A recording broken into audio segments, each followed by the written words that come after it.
L'être humain, comme tous les autres organismes de cette planète, présente différents besoins qu'il doit remplir pour assurer son bon fonctionnement. Le problème qu'on a tous les deux, c'est qu'en tant qu'être humain, nos besoins sont extrêmement complexes car en partie psychologiques. On a donc du mal à les comprendre, ce qui entraîne beaucoup de mal-être et limite grandement notre épanouissement.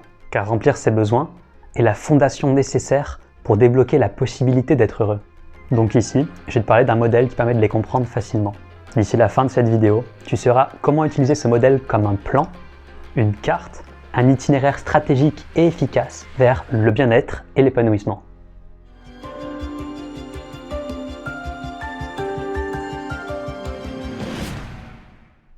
J'arrive à Amsterdam pour mes études, tout se passe bien, j'aime bien découvrir une nouvelle culture et en plus les études sont intéressantes, mais au bout d'un mois ou deux, je sens qu'il y a un truc qui va pas. Ça me paraît bizarre parce que tout paraît ok, mais j'ai quand même ce sentiment de manque, de mal-être qui s'immisce au fur et à mesure. Donc je vais me balader, je me repose, je fais un peu de sport, je passe un peu plus de temps sur mes passions, mais rien n'y fait. En fait, ici je n'avais pas identifié le besoin qui n'était pas rempli, et donc je pouvais pas y répondre efficacement, et la gêne perdurait. On a tous des moments comme ça où on sait pas trop pourquoi on se sent pas bien, et du coup on sait pas comment s'y prendre. L'humain, c'est un peu comme une machine très complexe qui fonctionne bien, c'est-à-dire qui génère du bien-être et de la satisfaction, uniquement lorsqu'elle dispose des ressources nécessaires à son fonctionnement. S'il manque des choses, elle grince. Et vu que cette machine et son environnement évoluent constamment, elle a différents besoins à différents moments, et c'est là qu'on se perd. C'est là que se crée l'écart entre les choses que tu fais parce que tu penses qu'elles vont enlever tes manques et te rendre heureux, et les choses qui le feront vraiment. Dans mon cas, j'avais besoin de plus de connexion sociale. Je venais d'arriver dans un nouvel endroit où je connaissais personne, et je voyais moins de monde le temps que je crée une nouvelle amitié. Ça illustre bien ce problème qui nous touche tous. Le fait qu'on ne sait pas forcément de quoi on a besoin pour se sentir bien. On n'a pas un voyant qui nous dit « Ah tiens, il faut que tu remplisses ce besoin-là ». On peut même jusqu'à ignorer l'existence de certains besoins, surtout si on a l'habitude qu'ils soient remplis, comme c'était mon cas, ou si on a l'habitude qu'ils ne soient pas remplis. On est donc vulnérable aux différents manques qui peuvent en résulter quand la vie expose ses besoins, ce qui finit toujours par arriver. Donc aujourd'hui, on va solutionner ce problème en utilisant un modèle appelé la pyramide de Maslow, qui simplifie et permet de comprendre ces besoins qui nous touchent tous. La pyramide de Maslow est une représentation visuelle de nos différents besoins. Elle a été créée à partir des travaux d'Abraham Maslow sur la hiérarchie des besoins fondamentaux au bien-être humain. Cette hiérarchie est un modèle développemental qui étudie en quelque sorte l'ordre de priorité de nos différents besoins. Je précise tout de suite que ce n'est pas une hiérarchie de valeurs où les besoins du haut seraient meilleurs en quelque sorte que les besoins du bas, mais bien une hiérarchie de priorité que l'on peut observer dans le développement des humains. Un bébé ne cherche qu'à remplir ses besoins physiologiques et de sécurité, et seulement plus tard, des besoins de reconnaissance des autres ou d'estime de soi apparaissent. Mais on observe aussi cet ordre dans la motivation qu'on a à remplir les différents besoins par rapport aux autres. Certains sont plus fondamentaux. Si tu as vraiment besoin de manger, ça va généralement surpasser tes autres besoins, et ainsi de suite. Alors quels sont ces besoins fondamentaux humains? Dans ce modèle, ils sont découpés en 5 grandes catégories. On a d'abord les besoins physiologiques, c'est-à-dire qui permettent la survie, comme respirer, s'hydrater, se nourrir, l'hygiène et la santé. Puis viennent les besoins de sécurité, c'est-à-dire d'être à l'abri du danger. Ça comprend avoir un foyer, des revenus, des ressources, une absence de menaces ou de douleurs physiques ou psychologiques, créant une certaine stabilité et une certaine maîtrise de son environnement. Puis les besoins d'appartenance, qui peut contenir le fait d'avoir des amitiés, un couple, une famille, des interactions sociales. Tout ce qui permet en fait de ressentir une certaine intimité, affirmation, du respect et de l'affection provenant des autres. Puis on a les besoins d'estime, c'est avoir une certaine statue, de la valeur, être reconnu et aimé, cette fois-ci non seulement par les autres, mais surtout par soi-même. C'est prendre conscience de sa valeur en tant qu'être humain et agir pour la refléter, notamment en étant compétent et utile. Et enfin, on a l'auto-actualisation, aussi appelée l'accomplissement personnel. Ça comprend le développement de ses forces et compétences, développer une perception plus juste et complète de la réalité et de soi-même, la poursuite de ses objectifs et de sa vocation, l'incarnation de ses valeurs personnelles, et l'expression et la créativité. C'est actualiser ses potentiels, c'est-à-dire agir pour rendre réelles des possibilités, des réalités futures qu'on considère bonnes, souhaitables et auxquelles on aspire. Pour beaucoup de monde, ça peut vouloir dire l'union avec un partenaire, le fait d'être parent, ou la recherche et l'accomplissement de sa vocation, de sa mission de vie, mais pas forcément. Ici, c'est très personnalisé et flexible. En fait, l'essence de ce besoin, c'est d'évoluer vers une meilleure version de soi-même pour nous permettre de modifier positivement le monde. Cette forme de pyramide sert à capturer l'idée que certains besoins sont plus fondamentaux que d'autres, et que c'est progressif, évolutif, que chaque catégorie de besoins mène à la suivante. Ne pas remplir un besoin inférieur pour essayer de remplir un besoin supérieur, c'est comme essayer de sauter une étape dans la construction d'une maison. S'il manque un mur ou une poutre porteuse, elle va se casser la gueule ou alors elle remplira bien moins sa fonction de maison. Bon, bien sûr, en pratique, ces besoins ne sont pas si clairement séparés. Ils peuvent être un peu liés entre eux et les frontières sont un peu plus floues. C'est plus un continuum que vraiment des catégories séparées. Aussi, le cerveau humain est composé de processus qui fonctionnent en parallèle, en même temps. Et donc, différents besoins et différentes motivations peuvent être présentes en même temps. Si on représenterait visuellement ce qui se passe, ça ressemblerait plutôt à ça.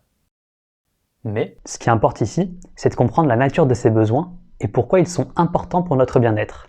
Pour ça, on peut se rappeler du contexte dans lequel ces besoins sont apparus au cours de l'évolution de l'espèce humaine.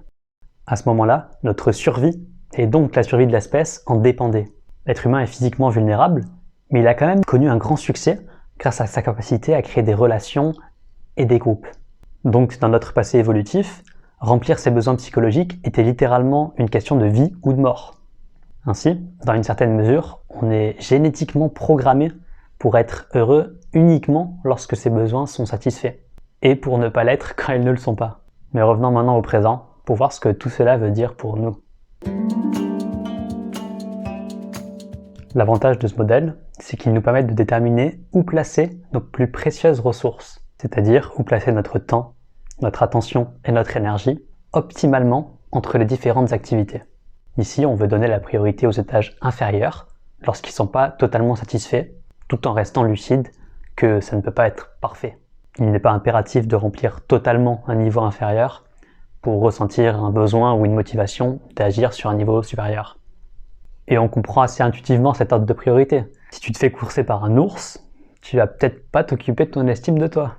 Et donc cette intuition, combinée avec ce modèle qui clarifie quels sont nos besoins, ça nous donne vraiment une carte, un itinéraire, un plan pour nous décider sur que faire, comment avancer vers le bien-être.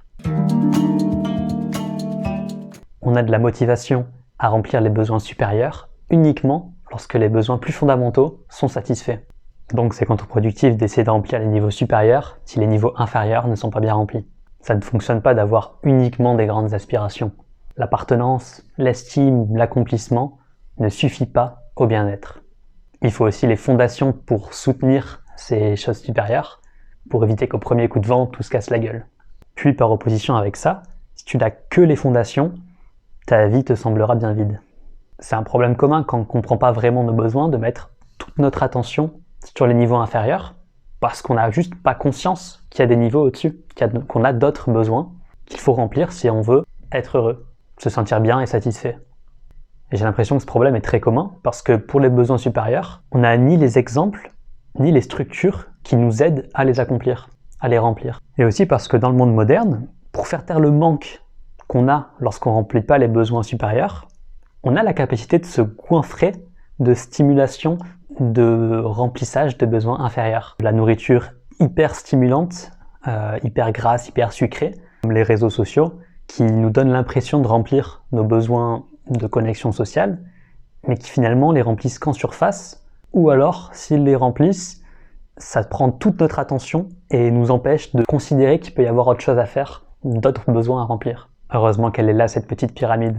Un autre truc à garder en tête, c'est que la vie fait qu'on doit régulièrement revenir s'occuper de niveaux inférieurs. Ça peut être le cas dans un changement d'environnement, comme c'était le cas dans mon exemple, mais ça peut être aussi dû à une maladie, au fait qu'on se fait virer de notre job, à la mort d'un être cher, etc., etc. Et encore une fois, ça vaut le coup de revenir s'occuper de ses besoins inférieurs, parce que s'ils ne sont pas remplis pendant une longue durée, ça entraîne des conséquences négatives. Il y a de grandes possibilités.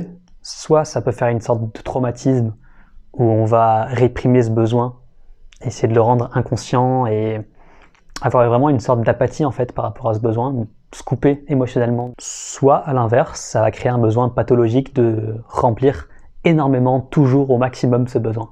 Ça nous fait une belle transition sur la prochaine partie où on va voir comment appliquer tout ça en pratique pour éviter ce genre de problème.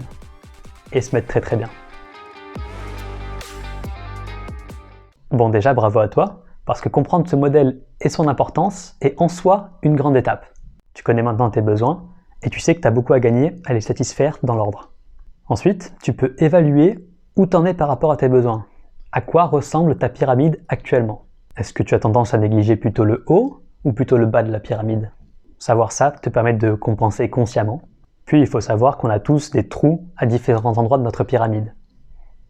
Tous nos besoins ne peuvent pas être totalement remplis, et c'est totalement ok. Ce qui est important, c'est de savoir où est-ce que ces trous se situent. Quels besoins sont pour toi généralement satisfaits? Et à l'inverse, sur quels besoins tu devrais te concentrer un petit peu plus. Une fois que c'est fait, tu peux te demander que mettre en place dans ta vie pour les remplir de façon durable. Pour ça, je te mets de la playlist vers mes vidéos qui peuvent t'aider à remplir efficacement certains besoins, et notamment les besoins d'évolution et d'accomplissement qui sont généralement ignorés dans notre société actuelle. Et enfin, j'aimerais te rappeler que c'est pas une course. Le bonheur, le bien-être et l'épanouissement se trouvent dans l'acceptation de nos besoins et dans l'appréciation qu'on peut avoir à les remplir. Après oui, si tu continues à les ignorer, tu continueras à te sentir mal. Un besoin non rempli, c'est par définition un état de mal-être et de manque parce que tu en as littéralement besoin. Pour conclure, la pyramide de Maslow est un objet extrêmement puissant. Il permet de comprendre nos besoins et de les remplir avec efficacité. Ces besoins sont notre droit de naissance en tant qu'être humain. En les remplissant, le niveau de bien-être et de satisfaction que tu peux expérimenter est au-delà de ce que tu peux imaginer. Ce que je viens de te donner est un plan de jeu supporté par la science, l'histoire et la pratique pour y arriver. Donc à toi de jouer. Et cette chaîne est là pour t'aider à remplir tous ces besoins. Parce qu'ils ne vont pas se remplir tout seuls et qu'avoir des stratégies efficaces pour le faire va t'éviter bien des galères. Donc abonne-toi et si tu as aimé, tu peux liker, mais surtout partage-la parce que c'est ça qui m'aidera énormément pour continuer à faire ce genre de vidéos. Bonne journée à toi et à la prochaine.